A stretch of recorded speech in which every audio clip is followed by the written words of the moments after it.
छत्रपती संभाजीनगर शासकीय वैद्यकीय विद्यालय म्हणजेच घाटी रुग्णालयाला आम्ही महामानव डॉक्टर बाबासाहेब आंबेडकरांचं नाव मिळावं म्हणून आज ऑल इंडिया पॅन्थर सेनेच्या वतीने या शासनाला कडाडून मागणी करत आहोत। जर का महामानव डॉक्टर बाबासाहेब आंबेडकरांचं नाव या घाटी रुग्णालयाला शासकीय रुग्णालयाला मिळालं तर खऱ्या अर्थाने या ठिकाणची स्वच्छता वाढेल, डॉक्टरांमध्ये वाढ होईल आणि निधी हा वेळेवर येत राहील आणि खऱ्या अर्थाने महामानव डॉक्टर बाबासाहेब आंबेडकरांचा सन्मान देखील केल्यासारखं होईल।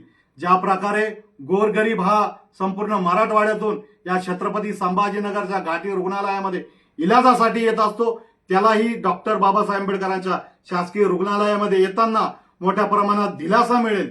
ज्या प्रकारे दिल्लीच्या शासकीय रुग्णालयामध्ये आज आमदार खासदार हे इलाज घेत असतात त्या ठिकाणी मोठी समानता दिसून येते, परंतु या घाटी रुग्णालयामध्ये ती समानता दिसून येत नाही। ती समानता जर आणायची असेल तर खऱ्या अर्थाने महामानव डॉक्टर बाबासाहेब आंबेडकरांचं नाव या शासकीय घाटी रुग्णालय छत्रपती संभाजीनगरला देऊन या शासनाने सन्मान करावा अशी पुन्हा एकदा ऑल इंडिया पॅन्थर सेनेच्या वतीने मी मागणी करतो।